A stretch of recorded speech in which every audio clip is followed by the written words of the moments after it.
Nobody thinks about the number of times you failed. People only think about that one time that you get it right. That's what is in people's mind. When you get it right, it's not about when you failed or when you did something wrong. When you are doing it wrong, they are going to be counting it 1, 2, 3, which is what they did for Thomas Edison.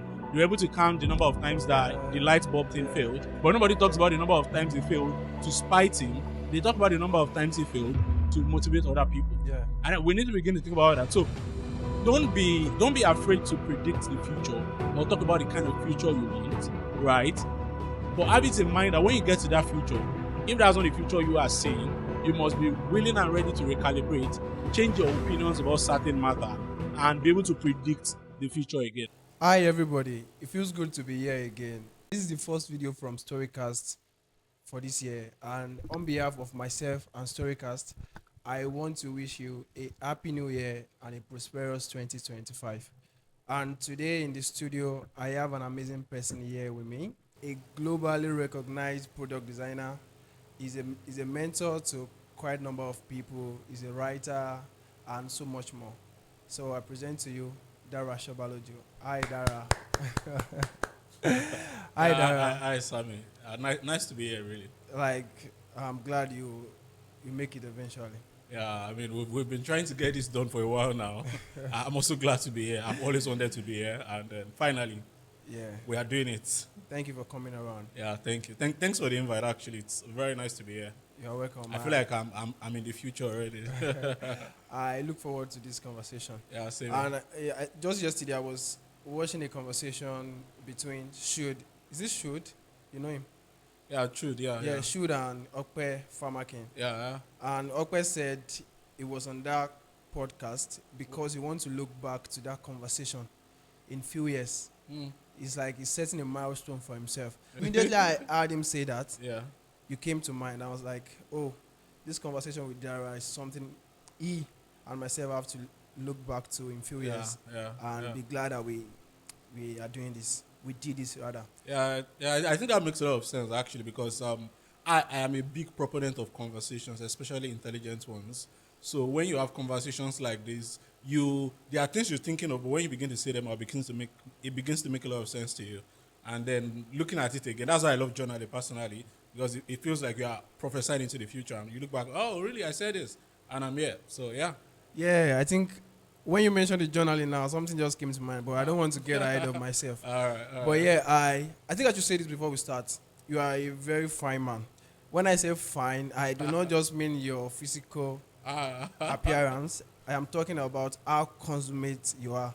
And I think I need to say this. Thank you for everything that you do. Yeah, thank you. I'm a fine man. That's what I'm looking for. Yeah, so let's do this conversation. I want you to introduce yourself to everybody that will get to see this video.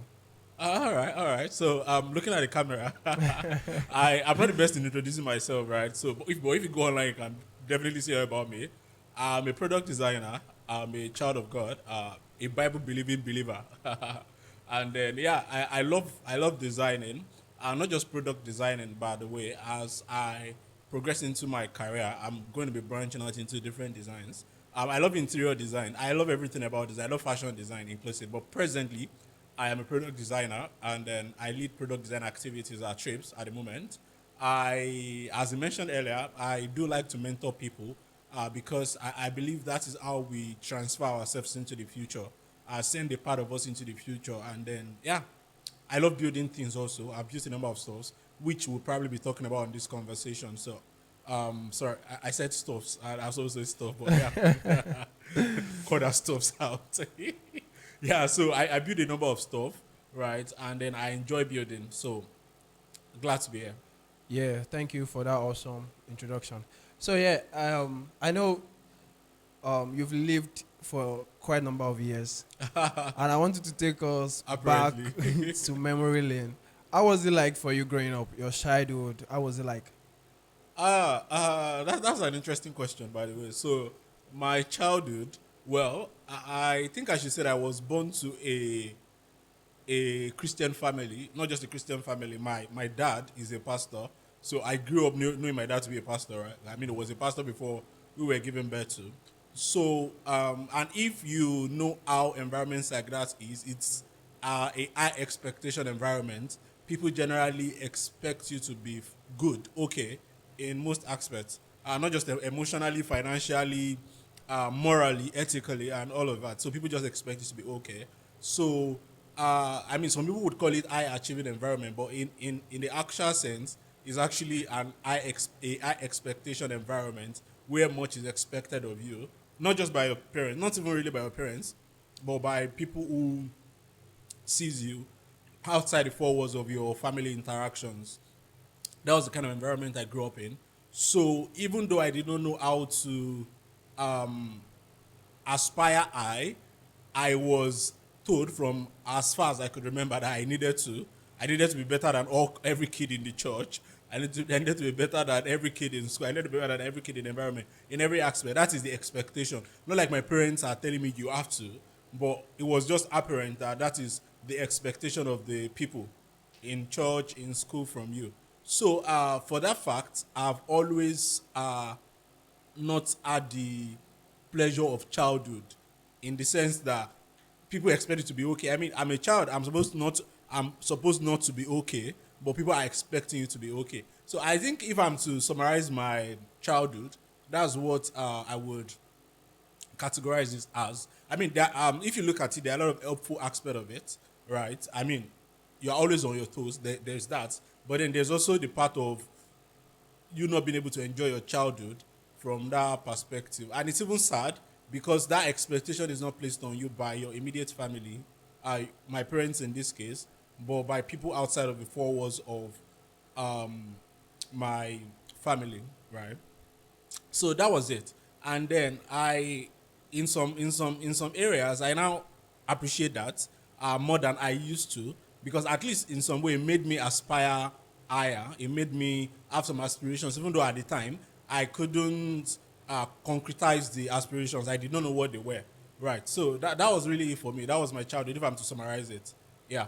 Okay, so thank you so much for that. I think, do you want to say your childhood, how you were brought up, those memories from childhood, has an impact on how everything has turned out for you? Yeah, I would love to say that, right? I love to see myself as somebody with great or high etiquette, which is as a result of the laws. I'll use that word that was put around my childhood. You must do this, you must not do this. And like I said, just to reiterate once again, by my parents and then even by people that are not my parents because of what they expect a quote unquote pastor's child should be like. So yeah, it greatly contributes to what I am because some of my aspirations, even though they were misplaced at some point, right? Right now, some of those aspirations that I used to have, one of them was that I wanted to be a medical doctor, and that was just basically because the environment, the estate, the olden days estate now that I lived in my compound especially, we had a medical doctor here there, right? So it seemed like the image of what was possible for me at the time. So that was what made me wanted to be a medical doctor, right? That aspiration was there, but even though I did not turn out becoming that, right? The aspirations that led me into that also led me into other things that kept me in what I am at the moment. So yeah, Okay, thank you so much. You said something about being a medical doctor. So, I think you studied soil science in school. yeah, that's what I So, started. I want to ask you, why didn't you practice what you studied? I mean, do you want to tell us the story behind that? Even from onset, you did not even, I'm not sure, when I went through your CV, I did not see anything related to what you studied, from being a product marketer, transition, and all of that. Yeah. Why didn't you do anything in that regard? All right. I hope my colleagues get to see this. So interesting story, Yeah. really. So what I wanted to study in school, apart from Awolowo University, to be precise, what I wanted to study was medicine and surgery, right? But I I did not get to, I did not get out at my first try at Jamba and post UTME at the time. So I was given soil science by OAU. That's cool. So in my first year, what I really wanted to do was so I took the admission because I mean, it did not just make sense to stay back home. It was my first try, and I was okay. Let me go. I still have time to probably try again. even while I'm studying that. So that was the plan. The plan when I left Dome and carried my bags and everything was to get to school, settle down, then apply for JAM, which I did actually, and then right post UME and probably get into medicine and surgery eventually. So I registered for JAM in my year one. I think my first semester. I can't remember vividly now. And then I was supposed to take the exam. I think towards the end of my first semester or early second semester in school. So it was a day before. It was a day before the posterior. I had been reading. I mean, the fact that I was actually even studying, I told some of my colleagues at the time on campus about my aspirations. Or that's another story for another day. But so it was a day before writing the exam. So I had been studying hard for the exam. And even because of that, some of the courses that I was taking in school suffered for it because I was really big on that. I mean, that was all I knew to do, medicine and surgery, based on what I talked about earlier, right? So a day before the exam, I decided that I wasn't going to write the exam. I just knew, I felt like there was that epiphany that made me realize that that was not what I was meant to be doing in the actual sense of it. Based on the fact that I had a medical student in my room at the time. So seeing his lifestyle, conversations we've had made me realize that I wanted to be a medical doctor, but the kind of personality I have is going to do better in other things that is not medicine and surgery. So I decided against the exam. So I studied soil science, which is in Faculty of Agriculture, by the way. And by the way, growing up, I did not mention this earlier, my dad is a pastor and also a farmer. So I grew up in the farm, basically. I mean, all I knew growing up was the church and farm and school, as it were, at the time. So going into to study agriculture in school, I knew about farming already.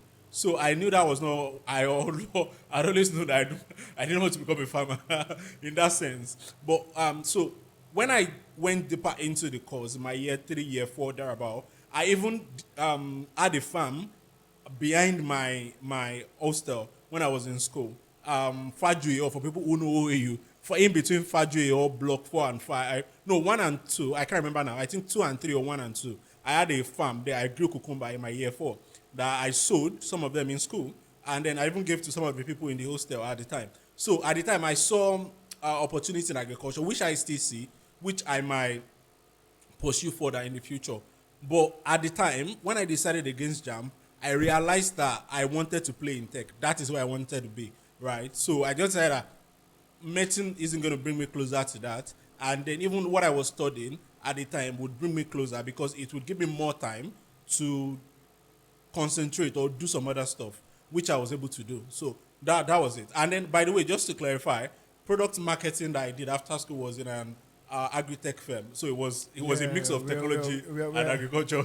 We're really going to talk about agri-fic, if I'm correct. Oh yeah. So yeah, also when I was going through your CV, and for the soil science of a thing, Yeah. I think that makes sense.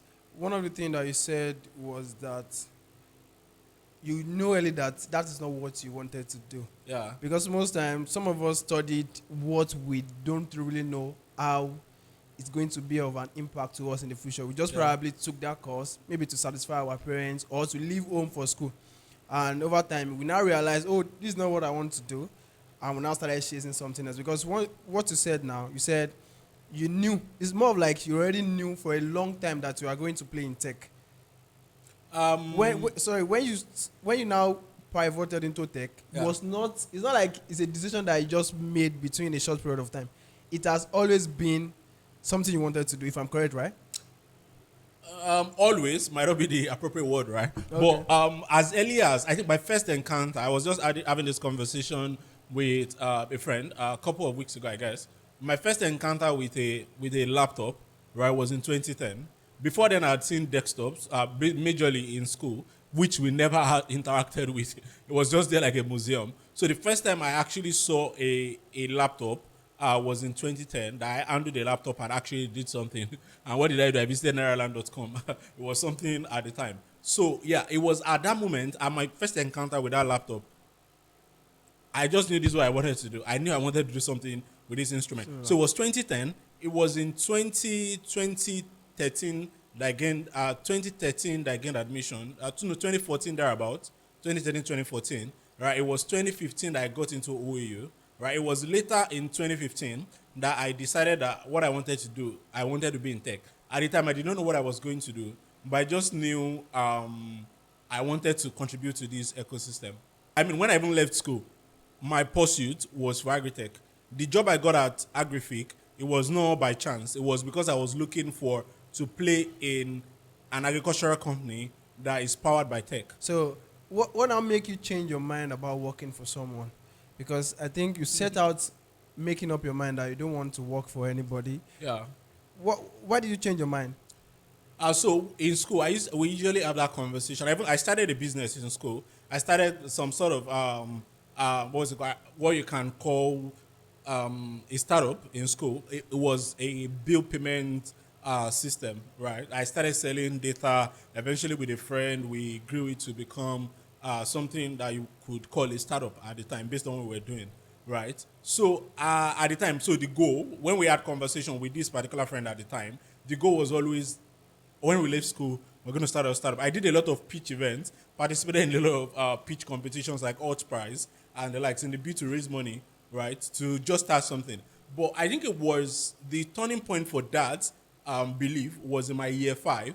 I read a book. I think the entrepreneurship mind entrepreneur. I can't remember exactly something about entrepreneur mind, right? That was the book that made me realize that it's actually better to have served, right? At least serve under somebody already doing entrepreneurship so that you can learn your way around the corporate world. And when you eventually start something, it's going to be much more easier to start. So the image I was trying to imitate, the footstep I was trying to follow at the time was Zuckerberg, right? I mean, it was a big. Now we now have Elon Musk and the likes Tim Cook, but at the time, 2010, 11, 12, thereabout, Zuckerberg was like the face of starting the startup Yeah. because he started from his dorm. So it was like the wonder boy of starting something in your dorm, right? So, but I realized that I'm in the Nigerian context, Yeah. and the reality quite differs from what it's obtainable in the US. In the US, for example, a first world country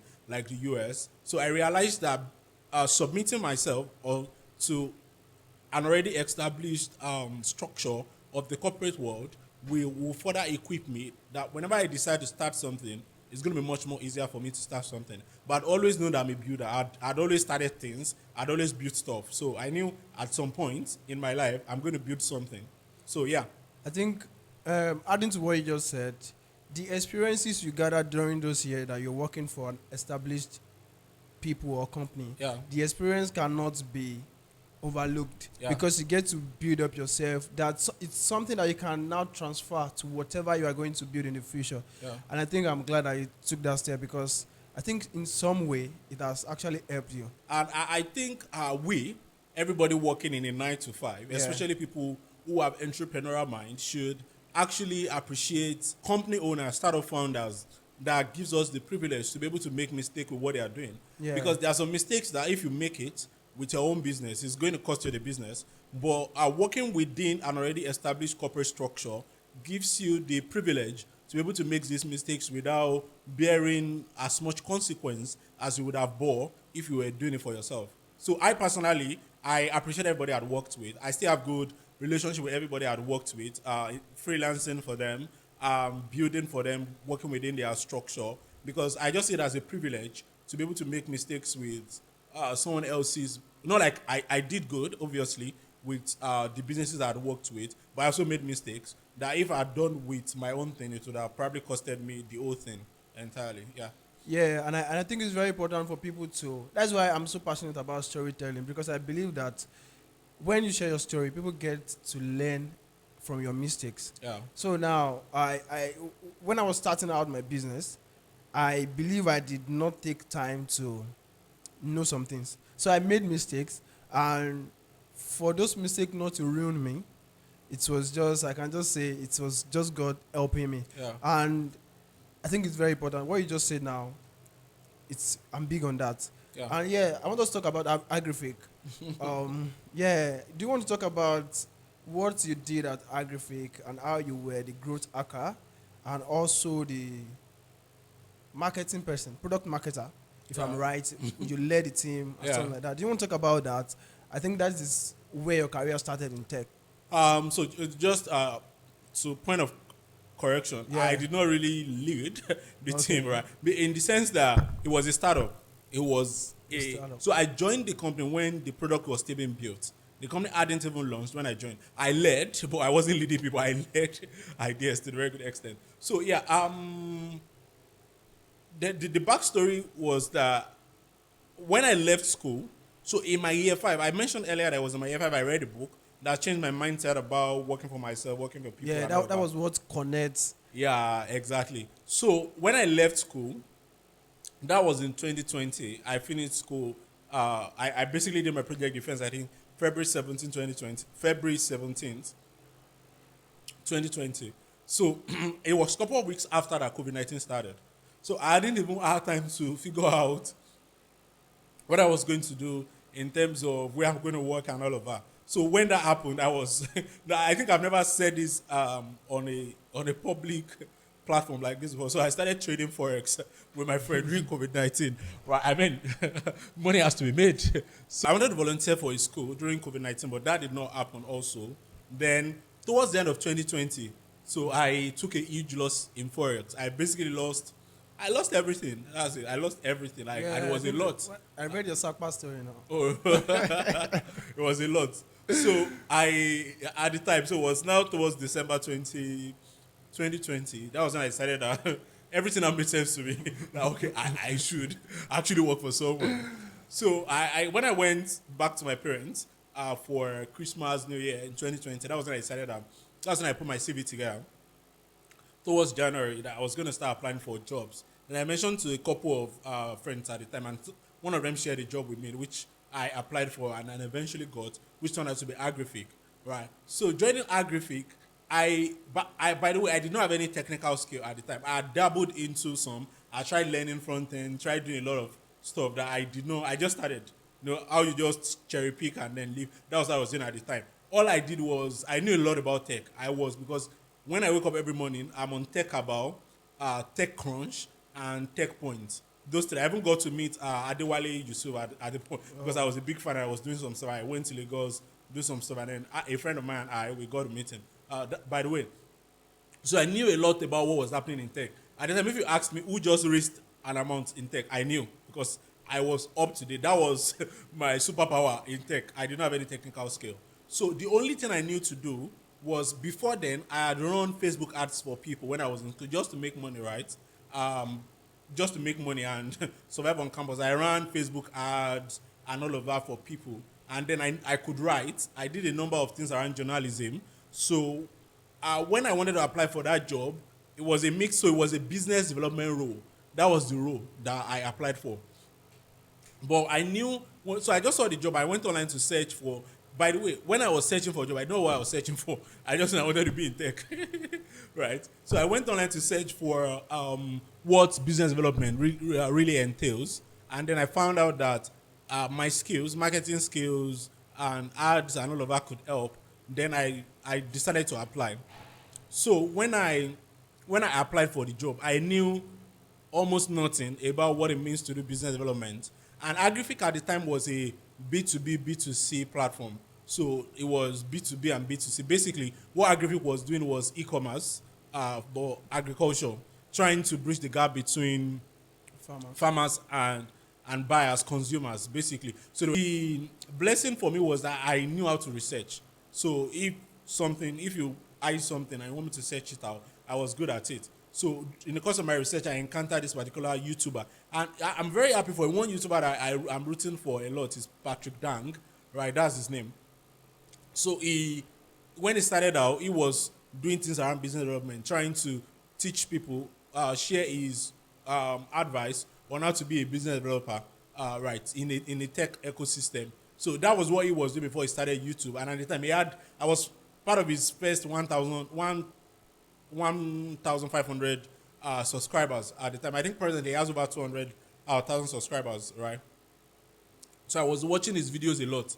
And then it was a lot of struggle for me because I did not know what I was doing. I was just trying to wake up every day and not to not to be sacked or not to be fired from my job.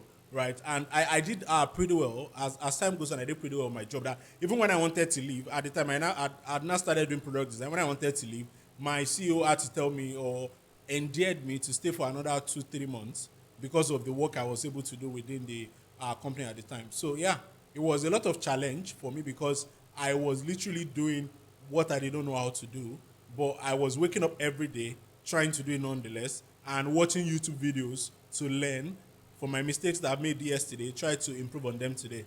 And it turned out pretty well. Most of these things I read them, and Oh, really? yeah, Well, yeah, I published a couple of blog. yeah, it's the newsletter fact on them. that it really aligned with what I read in Yeah. your CV.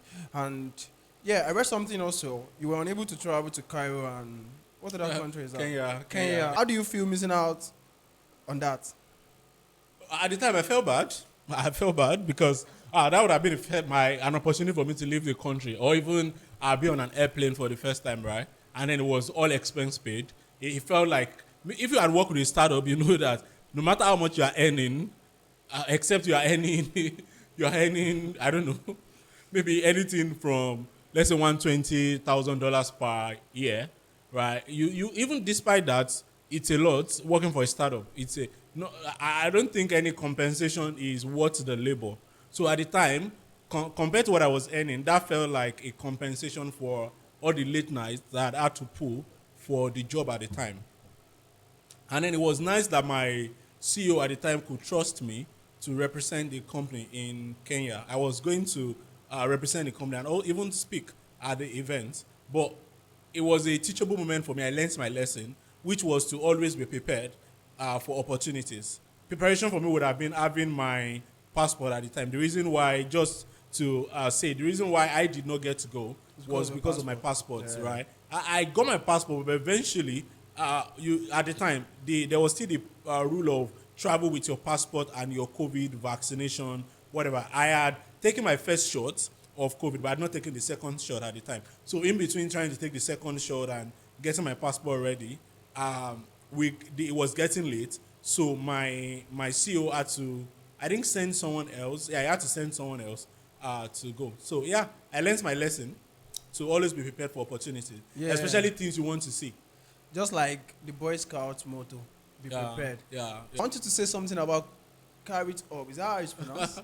Yeah, carry it up. So carry it up. I know you do a lot of mentoring. You do a Yeah. lot of volunteering work and all of that. But we might not be able to talk about everything here. But the last thing we're talking about is the carry it Carry up. it up, yeah. And I want you to tell us what that is all about so that people can. By the way, I should say that I think it's lovely that you did your research, right? Yeah, I think the beauty. I was going to tweet this morning, but I don't have the time. Or probably, but I wrote it down. Maybe later I'll share that. The beauty of talking to people like you is that I get to dig deep and even get to know you guys on a personal level. A lot of people might not know, but beyond just talking to you guys here, the research is very important because we won't have anything to talk about here without those research. Yeah, exactly. So, and I think that is the beauty. Yeah, I just wanted to say that it's nice that you Do your homework. Yeah, you did your. I don't want to say homework, like in-depth research, Yeah. because there is a certain amount of digging that you'll have to do to know some of things that you know and reading probably some of my newsletter and some of the stuff I'd put out I in the went past. to your Twitter as far now called X as far back as 2020. Nice. I saw a tweet on NSAS and all of those stuff. I was like, oh, is it Dara? So no. I forgot to mention this. No wonder you have that amount of followers because you write so well. You put your mind out. Now you don't even get to share a lot of stuff compared to those times. I know when you have a lot of followers, that's one of the I'm jealous of those disadvantages. followers. Can you send me some? That's one of the disadvantages of having a lot of followers because, but that's why I miss what's it called, the close friends thing on Twitter in the past, right? Because now everything you share is going to the world and people tend to not know the context of what you're sharing and then they just over amplify and misunderstand. When I know that you're really doing great stuff, like there's a lot of confirmations. There was this day I saw Tayo Aina use one of your tweets in his video. That was cool, I actually. sent it to you now. Yeah, that was cool. I mean, you weren't even the only one that sent it to me. It was cool because I think I started following him also when it was around 3K subscribers thereabout. Yeah. So I'm like early investor, so to say. Yeah, so Yeah. let's talk to us about Carry Job. Oh yeah, so just to mention, when you come from where I come from, Yeah. right, and then you have to try and survive, you tend to do a lot of stuff, especially. So I grew up in an entrepreneurial. I talking about my childhood, since that's where we started from. I'd mentioned the pressure from the outsiders on what you should be. But one other thing is that I grew up in an entrepreneurial home. Even though we did not have a lot to go by, my parents were hardworking. That's why one of my top core value is hard work. My parents were hardworking. My dad and my mom were hardworking and entrepreneurial. So that had always been a part of me, right? So when I got to school, I knew I needed to survive, right? I needed to get by. So one of the things I started doing was to write CVs for people. I think I started doing that in my year 4, year 5 especially. I started writing CVs for people, helping them to review their CVs and all of that. So I wanted to create a brand around that. So that's what Carry Top was. Okay. So, and then Carry It was just a play around career. So I was just thinking career, what can I do? Career. And then, Yeah. oh, Carry It. And, Career nice. Hub. Yeah, so career help, Carry Top. So that, yeah, that was why I had Carry Top at the time. And then that was what I was doing after school. I think I stopped doing anything around Carry Top in 2021. By the way, the MacBook that I started using to learn product design, I raised the funds from the stuff I did within Carry It Up. So I also organized a couple of webinars. That's what we used to call it at the time. That was when Zoom was no. Now you just say let's jump on a meeting and then you just share someone a Zoom link, Google Meet link, and then it's normal. But at the time, it's webinar. Like, we are bringing people to a virtual environment. So that's what we used to call it, a webinar. No, and I say I'm having a virtual meeting. Yeah. At the time, the word was webinar. So I organized a number of webinars at the time just to educate people on job searching, resume, how to update your resume. Yeah, that's really what Carry It Up was all about. Okay, so now talking about you as a product designer, you do a lot of stuff apart from what you do being a product designer. Yeah. You do a lot of stuff, mentoring people, teaching people. What really inspired that? Because we have a lot of people in the tech space. Their focus is just probably to get a job, not to probably impact lives. So now, what really inspired you to, take your time out to teach people? Yeah, so naturally I'm a teacher. I'm a teacher, right? So like I have the gift of teaching. I realized that when I was in senior secondary school, that's the last 3 years of Nigerian senior school system for our diaspora audience. So that was when I realized that I really, really came to the conclusion that I am good with teaching, right? Because at the time, I even used to teach my colleagues, right, in school. So I knew I had the gift for teaching. So anything I do, I wanted to teach people, wanted to impact knowledge. So I am passionate about teaching beyond product design. If tomorrow I start doing something else that is not product design, I would still teach people. So it's not the fact that I love teaching product design. It's the fact that I naturally love teaching. There was some point in my life that I thought I was going to become a professor, right? So I know. I mean, the jury is still out on that. Yeah, I might still become that. So we are still very early. Yeah. So yeah, I just love teaching, and then I want to impact knowledge because I believe that's how we can put ourselves into the future, contribute to what is going to happen in the future by putting ourselves out there. And that's why I enjoy tweeting so much and writing because I cracked a joke before we started this podcast today that this is like my investment into the future because future generation are going to see this. Even when we are long gone, this stuff are still going to be online. People are going to just search. Whatever they search are online. They're just going to encounter this and hear some of the things we're saying. And some of the things we're saying is going to change someone's perspective about something. Personally, in terms of the secular world, one person that has really impacted the way I think about the secular world is Jim Rohn. Right, and then Jim Rohn is long gone. He's dead today, but his materials are still out there. Yeah. So I believe in teaching people we can really contribute to the future, and I love doing it. Yeah, that's why I do all of that. Yeah, that really makes sense. I think that also contributes to you taken seminars. You've done a lot of the seminars. Yeah.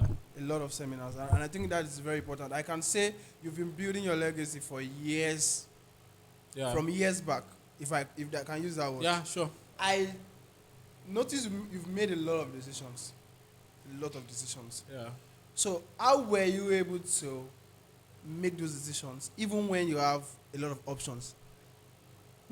Like, Now that's an interesting question, really, because I was talking to a mentee of mine, a protege of mine recently, and then she just left school, right? And I was telling her that this this stage of your life, you're going to be making a lot of decisions. I think that's what adulthood is really all about, right? Making decisions. That's the saddest part of adulthood. You have to make decisions, and then it's like you have to make them concurrently. Yeah. Not like you take rest from making decisions, where to live, who to marry, and those are even big decisions. There are little decisions like what kind of MacBook should I buy. There are little decisions like what kind of toilet tissue should I buy. So we are always making decisions. And then personally, I just think that I've made a lot of wrong decisions. Right? I was still having a conversation with a friend, I think a couple of days ago, and I was talking about how probably if I had made a particular decision, a particular thing would have turned out another way. But you know, the beauty of that is that, and I think that's the beauty of working with God, right? Being a believer is that I believe that there is a superior power, a supreme God who actually knows the beginning and the end. He knows where my journey is going to end, literally. Jeremiah 29:11, to give me an expected end.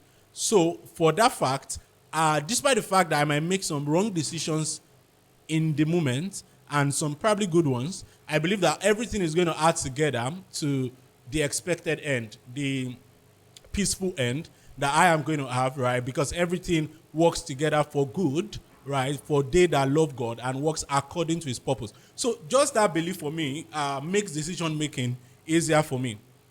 And this is how I make my decisions, right? I encountered this some years ago. Focus on things you can control and pray out the things you can't control. So if I need to make a decision, I literally focus on things I can control, things that I can control. For example, if I'm to sit for an exam, right, I focus on reading because reading is what I can control. So all of my decisions that I'm going to be making will be how I can read and how I can read better. I don't bother myself with what my result is going to be because I'm not going to be marking my script and then I just commit that part to God. Right? Okay, God, this is in your hands. I've done my part now. Right. So I think if I'm to offer an advice here for everybody making decisions, which is literally every human being, every adult, essentially, you are going to make a lot of wrong decisions.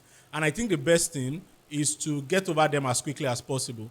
To get over those wrong decisions as quickly as possible. I have made a lot of wrong decisions in every aspect you can think of. Career, relationship, what have you. Even in my faith, work with God, I've made a lot of wrong decisions. But I do not cry over spilled milk. I pick up myself and do it again. Like David said, like, my enemy do not rejoice over me, for if I fall 7 times, I will rise up again. So the beauty of decision making is in the rising up again. So when you make the wrong decisions, rise up again. When you make the right decision, do your quick celebration, yay, and move on. So I think that's the beauty of it.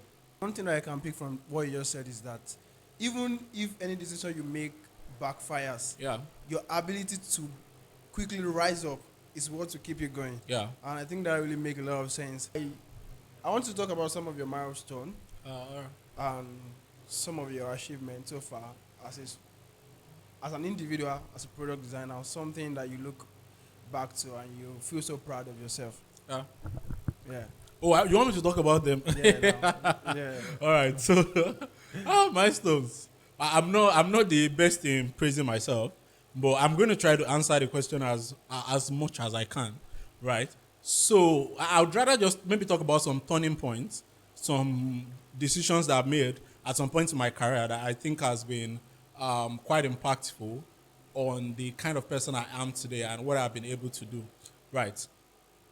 So by the way, so when I was in Agrifix, since we've talked about Agrifix, when I did product marketing, Yeah. I was the one leading marketing activities, and then on the B2C end, I was able to take the company to over 2,000. As at the time I left, 2,000 users.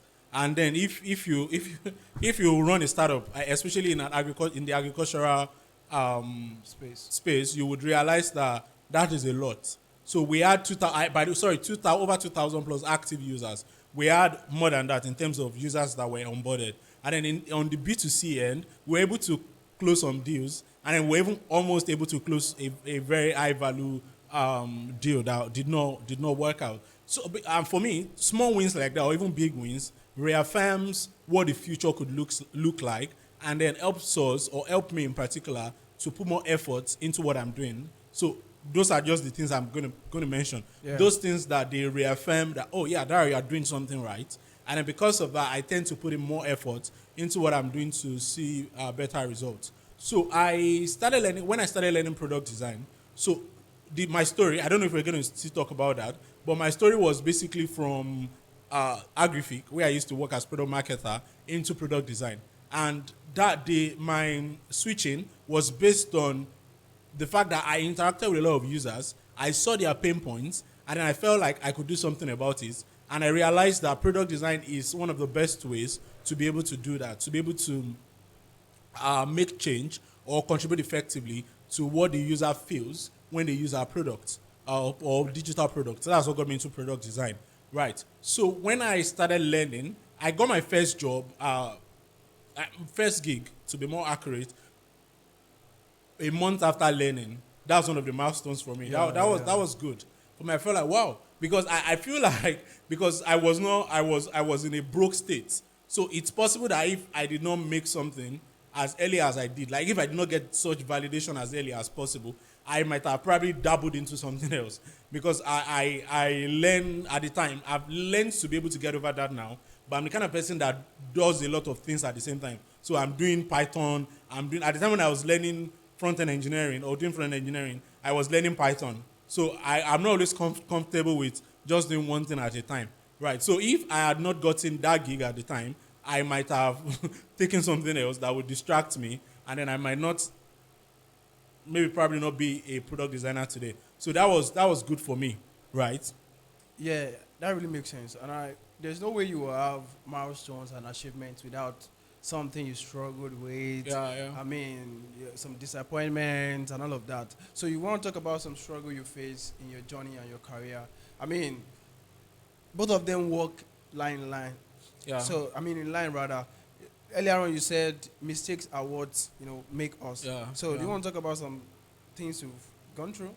Yeah, sure. So I was telling someone recently that my first laptop, which was a Dell computer, I think I'd mentioned it before in this space. I can't exactly, really remember a Twitter space. I can't remember, but my first laptop, my parents got my first laptop for me, and then it took them, I think, close to a year.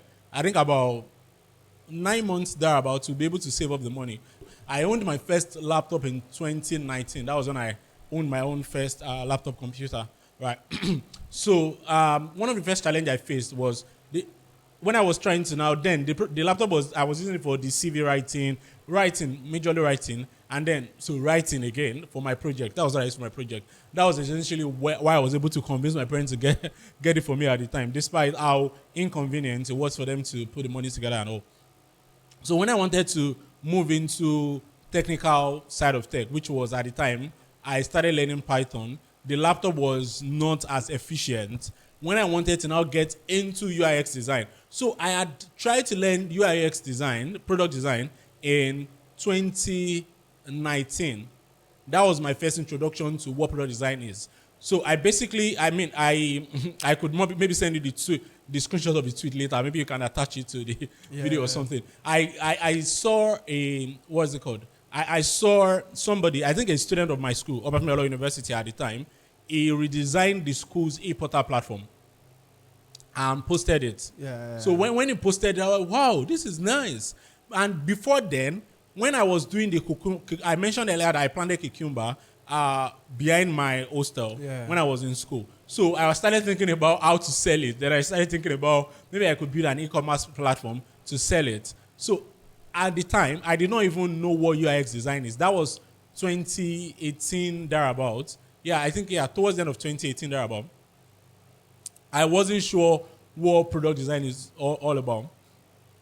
But I took a what is it called? A paper, and then I just sketched what I would love the platform to look like. I mean, I sketched like 3 pages of website.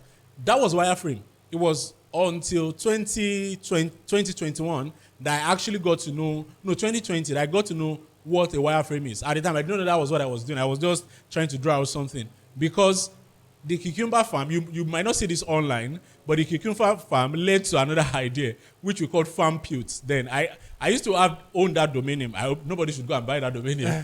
I used to own that domain name, farm putes. So it was basically from farm and input. So put from input and output and farm. So I wanted to build an e-commerce platform, which I eventually ended up working on with Agrific. So that's what we wanted to build. We even almost secured an investor who used to work at Globalcom at the time. Then when I was still an undergrad and I didn't have any technical skill, I reached out to I can't remember his name now. I think he owns a software agency, Blue something. I can't remember his name. But I wanted to learn in 2012 when I wanted to learn software engineering from him. But he charged me 120K at the time, including the fee for a laptop. But then my parents couldn't afford it. I would have learned software engineering in 2013, thereabout, with him. So I still had contacts with him. I couldn't learn, right? And then it was in another, there was nobody within where we were staying that could teach me, which was Owo in Ondo State. I had to go to Akure in Ondo State, but eventually couldn't afford the fee. So I reached out to him then, in 2018 now, to pitch that idea to him, to make him come on board as CTO because he had technical skill. And it made sense to him, but we wanted to secure an investor. We even started building it. We wanted to secure an investor, we couldn't. And then we had made a pitch, come up with a pitch deck, but eventually that did not work out, and then that did not work. Right. So that was what we wanted to do with farm builds and all of that. So that was when I knew what wireframe was all about. That's what I'm trying to say. So when I saw back to what led me to product design first in 2019, I saw the guys redesign of my school supporter platform. Then I sent him a chat. Now I love this, that I want to learn. I would like to learn UX design over. So he told me then Figma wasn't a thing. They had started, but wasn't as popular as it is now. It was Adobe XD at the time. So he told me to download Adobe XD. He told me things I should. I can't remember his response, but he basically responded to me, which no matter how I want to tell my story, I think that would be the start. It was not a germane start. It was a seed that probably grew up later, but that was a germane start. And that's why whenever anybody sends me a DM, I try to respond. I don't respond to everybody, but I try my best to respond because at the time, when I needed a response, somebody responded to me, right? So he responded and told me to download Adobe XD, which is the challenge I'm going to. I downloaded Adobe XD on my computer, but I couldn't run it efficiently, right? Because that was in 2020. Yeah, my laptop would always crash. My Dell, I can't remember the model now, X something. It would always crash. So I will open, that would be the only software I would open, but it will still crash. And then I couldn't even open only that. I have to open YouTube. Then I defaulted to opening YouTube on my phone to learn and what have you. So I got frustrated because power supply was bad too. So it was a challenge. That was in 2020. So it was a challenge. So when it wasn't working out for me, I just decided to go to Forex. So it was the Forex I traded and lost all my money eventually. So it was in 2021 that I revisited learning again, right? So that was one big challenge for me, having a computer that could efficiently run Adobe XD. So in 2021, Figma was now 18. I think it was towards the end of 2020 that Figma became very popular, that people started dishing Adobe XD for Figma. InVision was still even 18 then. So I tried Adobe XD. When Adobe XD was crashing my computer, I tried InVision, but it was still the same thing. So when Figma was 18, Figma could run on web, which consumed far lesser RAM than Adobe XD consumed, which made me be able to run Figma on my laptop at the time. So when it wasn't working fine, then I started to save money and I bought my MacBook, which I eventually used to learn UX design full time then. So there was the challenge of learning also.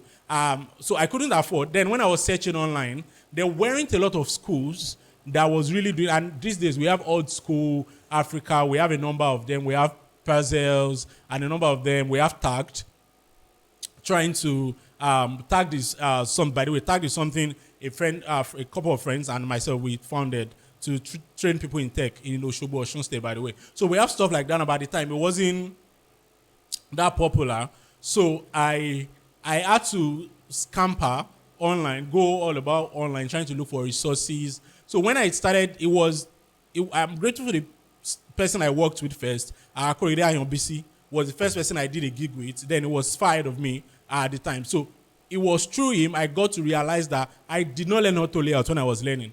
I did not even realize that there was something as auto layouts when I learned, because I did not have a structured curriculum. That was another challenge I faced, right? I was just going online to pick videos. All I do is go to YouTube and type UIX design how to design UIX design on Figma, right? That was the search I was putting on Google and on YouTube, right? I then use that to learn. So because of that, I missed something, constraints, auto layout for designers, they know what this is, and all of those things, right? I did not understand even the basic principles around typography and all of that. So it was a bit challenging. It was later on in my career that I had to now dedicate time to learn these things, right? I was just doing it anyhow I could do it until that point. So it was a bit of a challenge because I could not afford a course, because those courses then were expensive. I mean, I checked online, the courses online that I was seeing, structured curriculum at the time were paid in dollars and all of that. I mean, I even saw Memorizely over 1,000. Who is going to pay this? Where am I going to see that kind of money to pay? And then dollar was still even fairer than it is now. So yeah, those were some of the, I mean, they are much more than that, but those are, for me, in terms of my career as a product designer, those were some of the challenges I faced, which I think a number of people who are also getting in might not be as stringent, especially in terms of curriculum and courses, which is why when I started pushing out content on Twitter, one of the first things I did was to come up with some sort of roadmap that could help anybody who wants to learn that they can easily go check out. It makes me happy when I'm at events or people just randomly send me a direct message to say that, Dara, thank you very much for your pin tweet. It's no longer my pin tweet now for people who've seen this video, but thank you for your pin tweet. I was able to learn a lot from it. It was what helped me to learn. That's why I'm a product designer now. It makes me happy because when I was learning, it was a big challenge for me, and I did not really have someone who I could take that from. There are people like, just to mention, there are people like Mitchell Chibundu, I think that was her name, designer babe, who tried to publish books and create curriculums at the time, which I think was quite helpful. Anybody that started designing around that time, they must have encountered a book that helped some of us to be able to get a hang of how to navigate the ecosystem as it has to do with learning. Yeah, there's always challenges. It depends on how you try to navigate around it. And the fact that you were able to know that there are some things you missed out on when you started, and you found a way to make it better, rebrand yourself, and all of that. That really makes sense. And you were able to switch from product marketer to product design. How were you able to do that? Because I'm asking that so that people that are trying to do some level of switching or transition, maybe it does not necessarily have to be in tech. If anybody is trying to switch career or anything, what were the things that you learned then that you might want to share now? How you were able to successfully transition? Because you said in your newsletter that was one of the best decisions you make. And for you to say that means there were some things you have actually learned during that stage. So we need you to help us. Yeah, it's the best decision because I like what I do, right? I much more love the fact that I did not necessarily like product marketing when I was doing it. I was making money from it, not as much. But I mean, at the time, I was making, for somebody that just left school, what I was making was substantial, right? And so I love what I do. That's why it was one of the best. I love what I do, and I make money from it. That's why it's one of the best decisions I made. But in terms of transitioning, I think I'm like you said, I'll try not to restrict it to product design. I'll just talk generally. It's very wise to always understand that our life is in seasons. There are different seasons of our lives. There are times that you would have to put your head down and work. You'd have to put in a lot of late nights. You would have to do a lot of work. more Yeah. than you would do some other time. Yeah. So I think just realizing that is wisdom in itself. So what I was able to transition was because I concluded that I wanted to do this. For anybody listening, especially in Nigeria or maybe Africa, except you have a strong support system in terms of finance, let me look into the camera.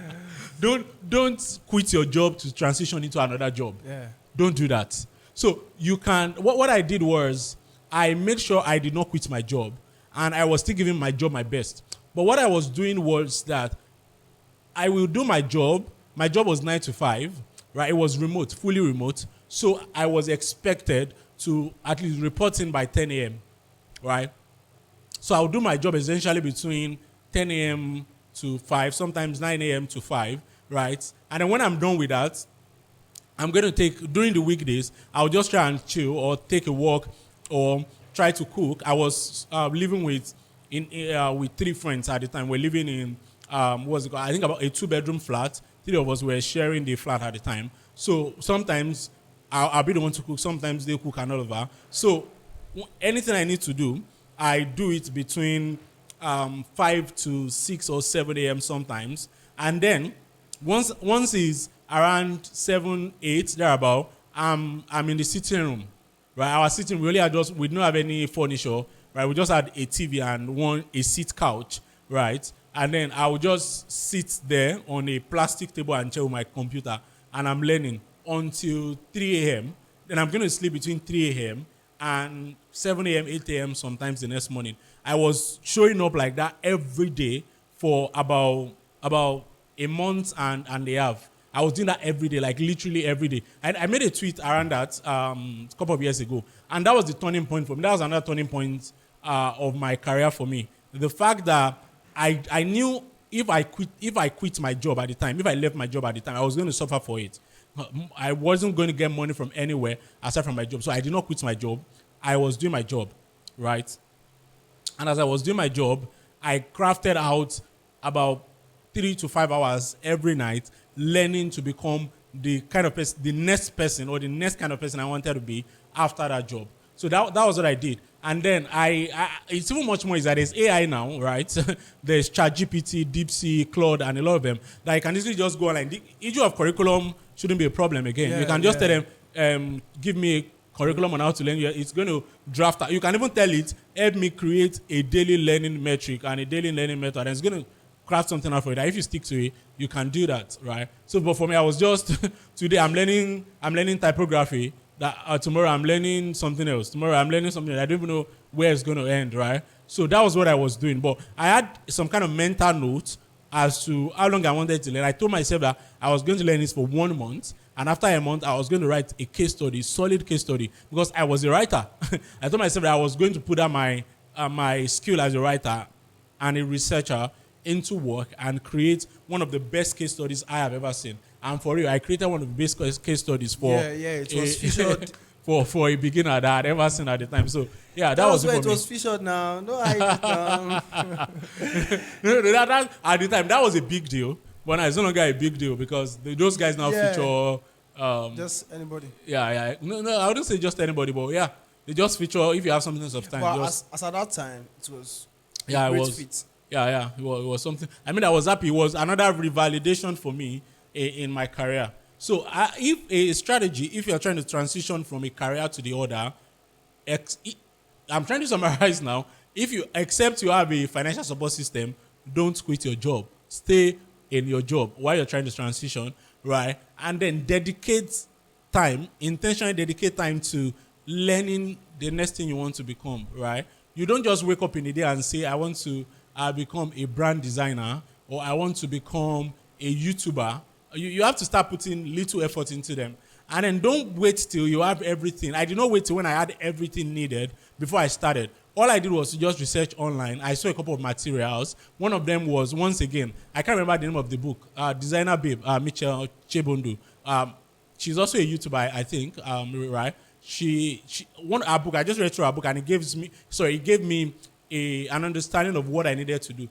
Her book was not to tell me this is what you learn, but it gave me the 0 to 1 approach from not knowing anything about product design to actually getting my first job, which was what I used to approach my learning process. So yeah, that was it for my basically just dedicated effort in and out, woke up every day, gave it, and that's what I talk about my season. I just told myself at the time that this is my season to learn, right? That if I'm able to learn and get a job, I'm going to enter another season of my life where I'm going to be able to chill.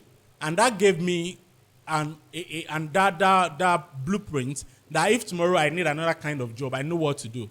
I just have to put my head down for another couple of months, and I'm going to get any kind of job I want to get. As an advocate for financial literacy, what have you learned over the years about finance that you want to share with people?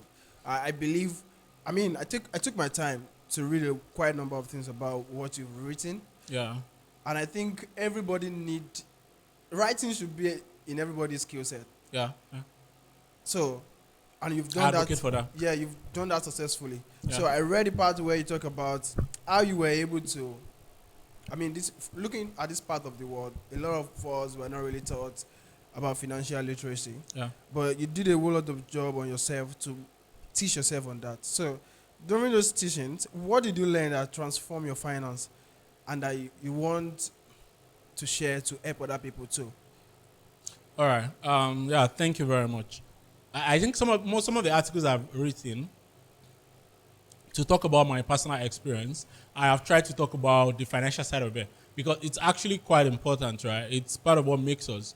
And there is always the direct principle: you need to earn, you need to save, and you need to invest. Everybody knows that. Yeah. But this is my own approach. You need to be able to, once again, saying this again, right? You need to be able to recognize seasons of your life, right? You need to be able to recognize when your priority is to learn.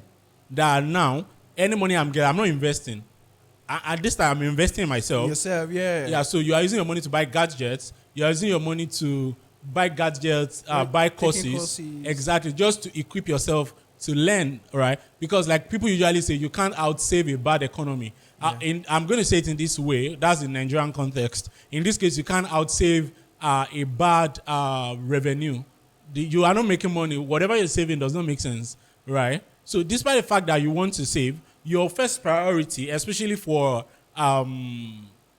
say, people that are just becoming adults or, people like us, right, that you're the face of your life, the first priority should be how to earn, right? That's what you should prioritize on. So if you are making money or if you have money, those money you should be investing it into how you're going to earn.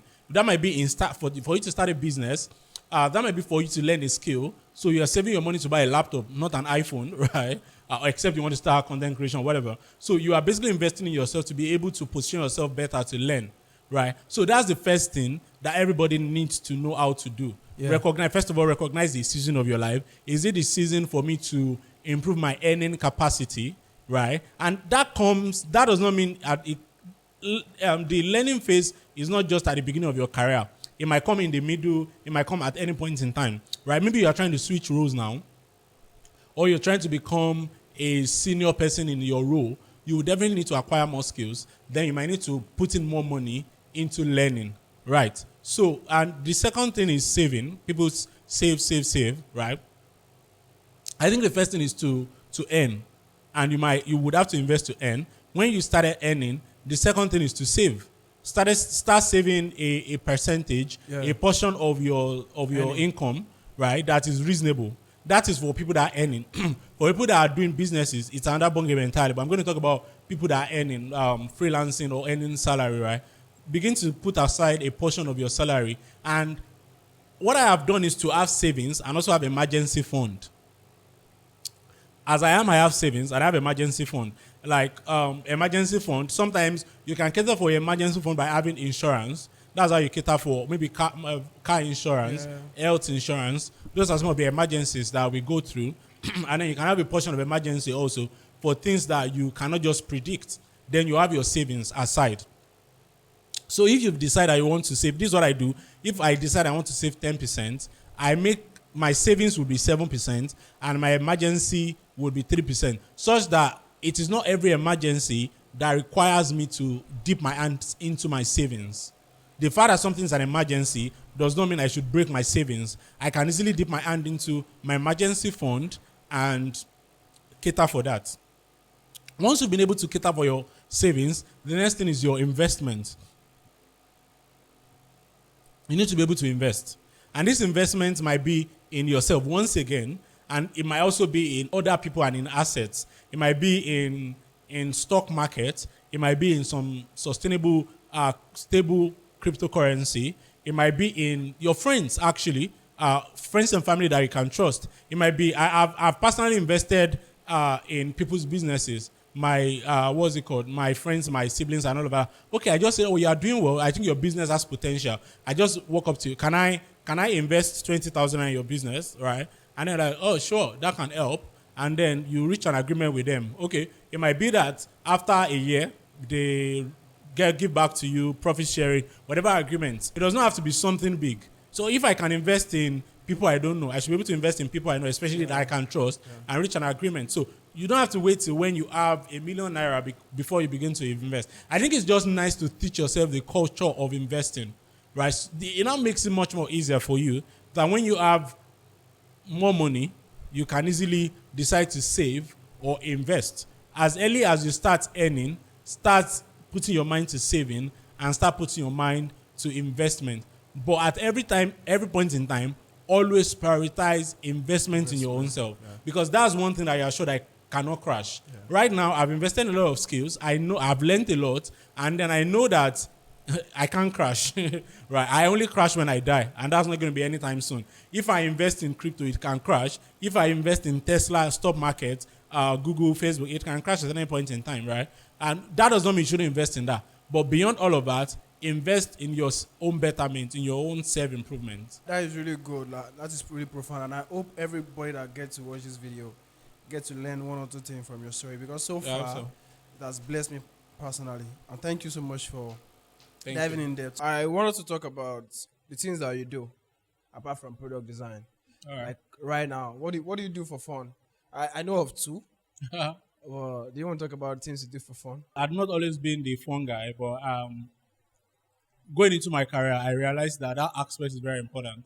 So yeah, things I do for fun, right? And then I decided intentionally to start building my hobbies. Yeah. To intentionally, I mean, when I created my vision board and my goals for this year, hobbies was was a separate category on its own, right? Because I realized that it's just quite important to have that leisure time where you get to enjoy yourself, the company of yourself, and also the company of others, right? So yeah, one of the things I do that I've come to love a lot is swimming.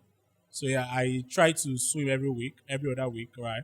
And then yeah, depending, I've not swum in a while. I think it's been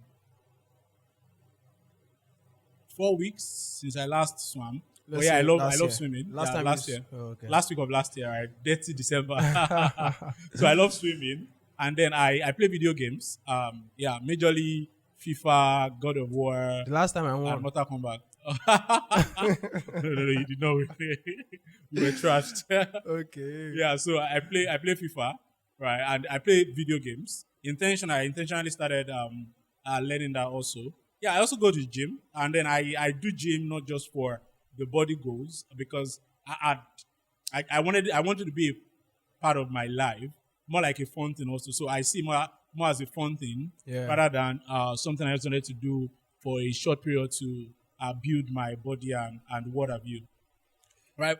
Interestingly, I view mentorship, having conversations with people, as something I also do with my leisure time. I see it as an hobby, more as I don't see it as a job, and that's why I see a lot of people online doing mentorship for money. I'm not saying I wouldn't do it someday. I might do it someday, but I do see people doing mentorship, creating mentorship groups for money and all of that. It's not bad, but I've not done such yet. Not because I'm not confident in my skill. I am, but because right now I just see it as an hobby. I just see it as something I enjoy, and my contribution to the community, to the society, and to the ecosystem which I play in. So for me, that's also a hobby that I try to do, right? So I'll talk moving outside hobby now, right? I'm a believer. I take that aspect of my life very important, very foundational. So I contribute effectively to my local church, to my church. So I also, what's it called? try to, within my own personal space, take discipleship very important. So I have people I disciple, meet once in a while to teach the word of God and all of that and stuff like that. Yeah, I find it very interesting, and more than interesting, I even see it as a responsibility and then a core reason for my existence. So I don't just take it with levity. I think it's very important. Yeah, I mean there are other things that I'm still trying to develop that you guys will get to see in the future, right? I'm still learning. For example, I do fashion, some form of fashion illustration, sketching. I would say sketching because I've not Yeah. started doing it. I have a friend who is a tailor who is very good. So I try to design wares and all of that, trying to brainstorm with that because, like I mentioned earlier in our chat, I invest in people. yeah, not just that. The fact that I love designing and not just product design, Design alone. Yeah, yeah, yeah, yeah. any form of design, I love it, right? So yeah, Yeah, that really makes sense. So, in the coming years, what should we expect from Dara? Is there anything like anything? Should yeah. So I mentioned earlier that I'm a builder. So in last year, I started building stuff within the for designers really. yeah, So I built three Figma plugins, and then interestingly, about one of them now, I think the last time I checked is around 11,000 has had around 11,200 plus users, and that's a lot because it's barely 3 months since it's launched. I think it's going to be 4 months soon, maybe in like a week or 2 weeks time, and then we've had 11,200 plus users already. That's Jamin. And I basically built this on my own with my design skills and my understanding of front end engineering. Right, I developed it myself also, so it's beautiful. And I have like two others that I built. All right, I also doing numbers in their own line. So I'm going to be building more stuff going into the future. I'm going to be building more plugins. I'm going to be building more products, even before I eventually build my own thing. All right, but for now, I'm focusing on building products that can even solve people's little problem, designers' little problem. I would eventually scale it from there. For example, I'm presently working on another product, not a Figma plugin, on another product with a developer that is going to revolutionize how people interact with color and understand color, especially for designer. So that's some of the things to expect. But for the foreseeable future, I'm going to be playing in the tech ecosystem. I'm going to be playing in design. I might transition eventually to design engineering, which is what I'm presently working towards. But design is always going to be a core part of what I do, right? And then the beauty of it is that design is everywhere you look. yeah, Interior design, you design things, you design events. There's event design, yeah, so you can. And then I used to tell people that the fundamental of design is universal, right? The For example, the colors that you cannot combine for UIX design, you cannot combine the same color for dress. Any dress you wear and the color does not complement each other, yeah, you cannot use the same color for your product. So the theory of design is universal, which means that it's easier for a product designer to switch to another form of design. A fashion designer is easier to switch to what's it called, product design, because product design involves color, involves layout. These are things that are also in design. So in fashion design, they use ruler. We use ruler in product design. We call it grid and layout. They do the same. They cut out their address and then start joining it together. For us in product design, those are components. We design our components, our buttons separately, and we begin adding them together. They design the arm, they design the chest, the whatever, and then start adding it together. So it's quite similar. The same thing you do with interior design. So the foundation understanding is the same. So going into the future, I might begin to touch, I might begin to do, I might also do physical product design, yeah, right? yeah. So I'm going to touch on different aspects of design going into the future. But one thing you can be sure of that Dara is going to keep doing is building. I'm going to build and I'm going to design. So my whatever I do is going to revolve around building and then designing, building products, digital products, building people. That's something I'm passionate about because I believe that I am placed on this earth to inspire others and even build others. And I believe that's a big gift to generations to come. People, we need to begin to think about sustainability, right? What kind of world do you want to exist even while you've left here? People don't like talking about when they die, but I think it's very important. That's what David was saying in the scriptures. Teach us to number our days, right? It was not just talking about people use it when they are celebrating birthdays, right? That's not essentially what David was trying to talk about, right? For us to be able to number our days, for us to be able to look at our days and be able to count the value that we've been able to put on earth based on every day that we've lived, right? So we need to be able to think about the day that we will no longer be here and begin to think about the kind of person that we want people to see us as, the kind of things that we want to have placed in the world for people to see.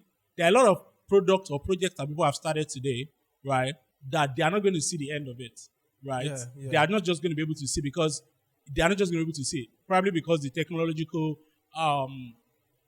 need or the technological resources required for that to be made available wouldn't be available by the time they are dead, right? Albert Einstein did not see some of the things that are being seen.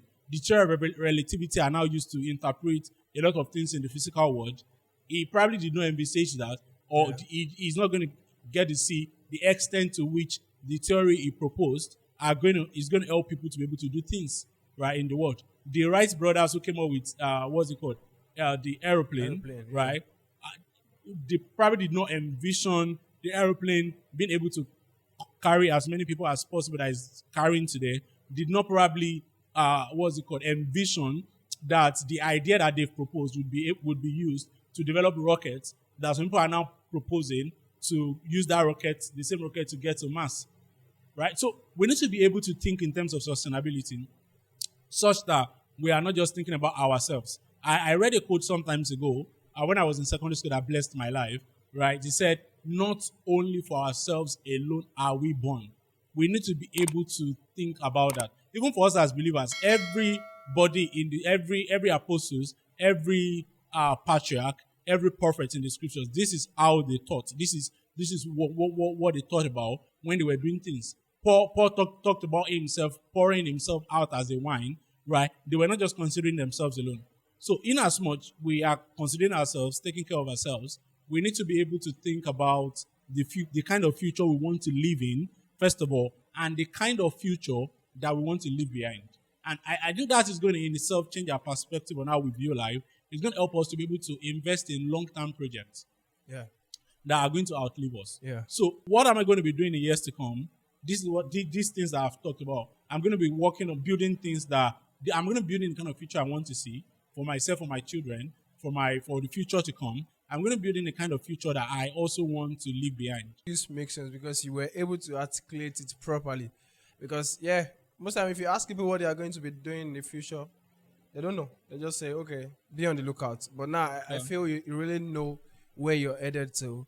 And I can't wait for that to happen. And I wish you good luck in all your future endeavors. Thank you. Just to say something about that. You talk about some people not knowing what they want to do in the future. I think the problem with that is people trying to get the future right. I don't think the idea is about getting the future right. Yeah. I don't think the idea is being able to predict that in 10 years' time, I'm going to be a sailor with 2 children and a wife. I think there's just the beauty of dream and to be able to hope. That's what makes us humans different. Just being able to hope for a good future and being able to dream for a better future. I think that in itself is enough satisfaction for the future, right? And you don't have to get the future right 100%. Yeah. You just have to be able to dream it. You just have to be able to imagine it. You don't have to get it right 100%, right? And then the fact that I mentioned, we talked about something about decision making. Yeah. The fact that this is the kind of future that you are envisaging, if the future does not turn out to be that, it does not mean that you've lost. It means that you just have to recalibrate and be able to make new decisions.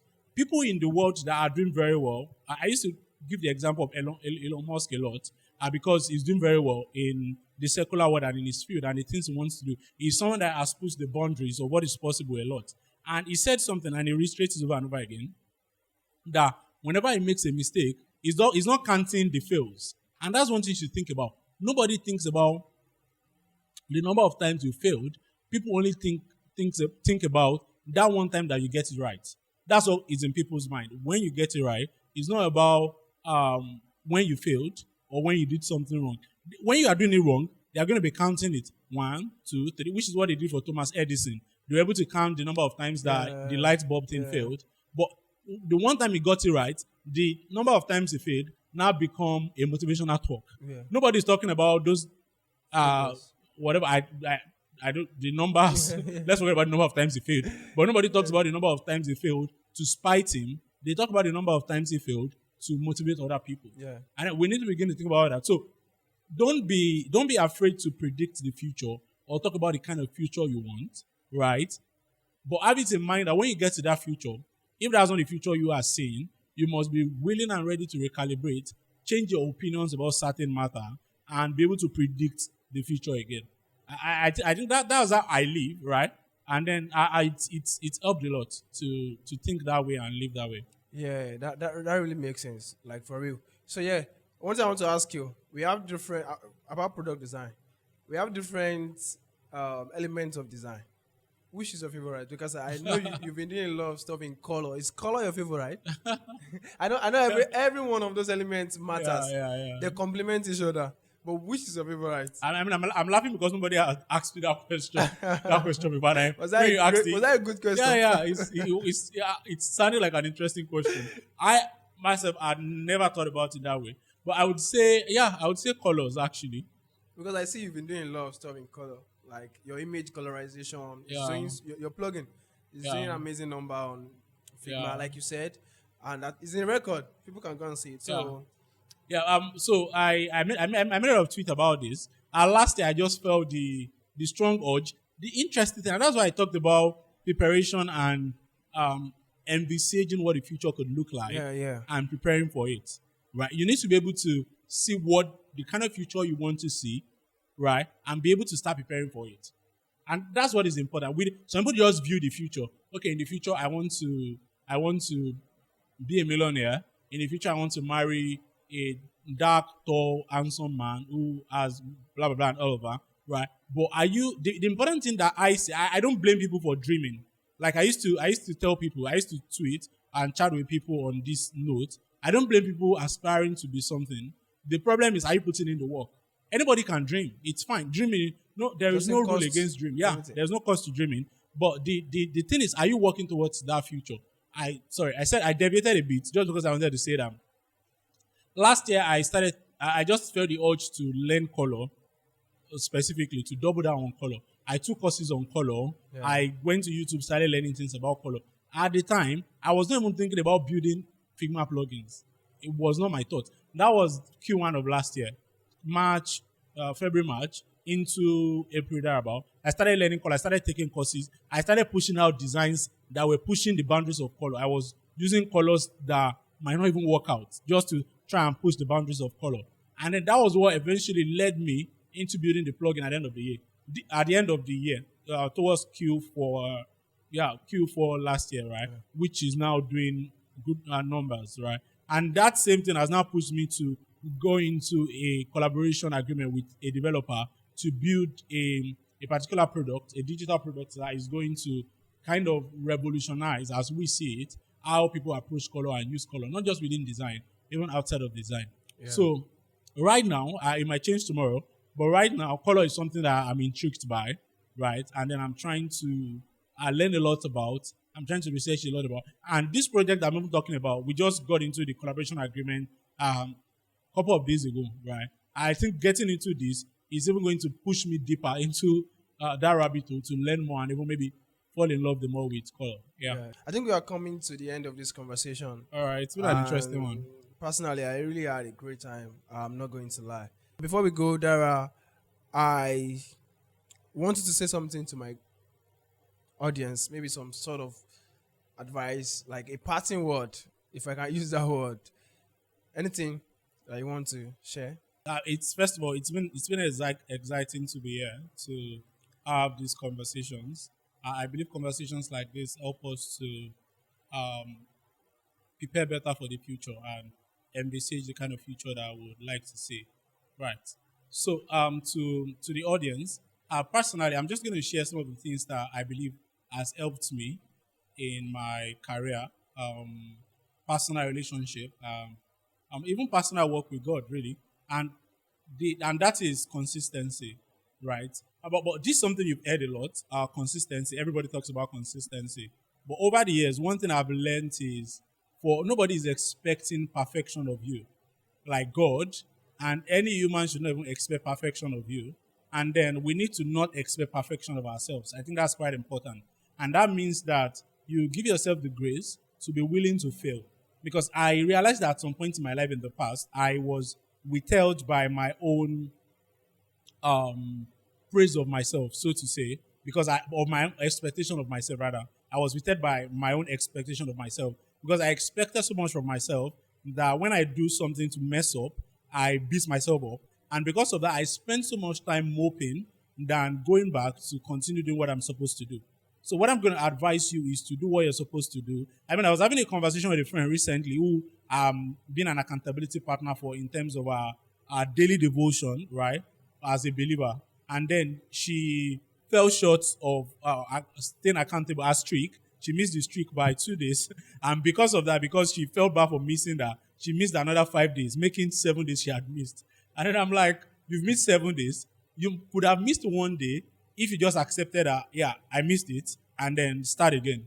Right. So my advice is to not expect perfection of yourself because God, your creator who placed you on earth, is not expecting perfection of you, and to not allow anybody to demand perfection of you.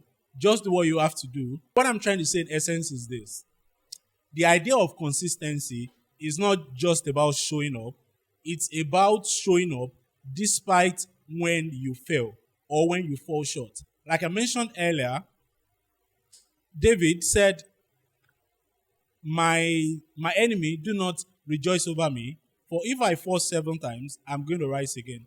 So make sure that anytime you fall, your priority is on rising and not just giving up on what you've done. And another thing I would like to say is let your eyes be single. And what that means is that try to focus on prioritize, not just focus. Prioritize one thing at a time. I've heard people talking about multitasking, the fact that they can do a lot of things. I'm basically just sharing some of the things I've struggled with in my personal career journey and my life generally, right? Focus on one thing at a time. That means prioritize one thing at a time. That does not mean you are not doing other stuff, but it means that there is just one thing at a point in time that you are focusing on. That was one of the turning points of my career. I decided to focus on product design. I was doing a lot of things, but I decided at that point in time that at this time, for the next couple of months, I'm only going to be doing product design. Not that I wasn't doing a number of other stuffs. I was still writing CV at the time. But if at any point in time, CV writing is conflicting with my learning product design, I'm going to choose product design over writing a CV for someone to make money. That is what priority is. Priority is about how you decide on what to do with your time. It is not about what you do essentially. It is about when there is a conflict of interest, what do you prioritize? What do you do? And I think if you are able to compartmentalize your life and be able to prioritize, it's going to help every aspect of your life, your relationship, your personal work with God, your career. I think it's just going to help you. You are going to be able to make faster decisions when you know your priority. And like we mentioned earlier, making decisions is something that you have to do every time as an adult. But just imagine if you have a priority. For example, if your priority is that I love my parents above every other person. If at a point you need to decide who should you call, it will be easier for you to decide I will call my parents. If you decide that your work with God is above every other thing, when you need to make a choice, if you go with something that aligns with your work with God or does not, it's going to be easier for you to pick what aligns with your work with God. So the best way to improve your decision making is to prioritize. And don't forget, prioritize is not like I don't like this. It's about when push comes to shove, what do I choose over the other? Thank you. Thank you so much for everything you share. Like it was so. I mean, it's too heavy. Like, thank you. We appreciate it. Yeah. Thank you very much, Sammy, and thanks to everyone once again. The guys behind the camera, they're not going to show you the camera. Yeah, sorry Yeah. guys.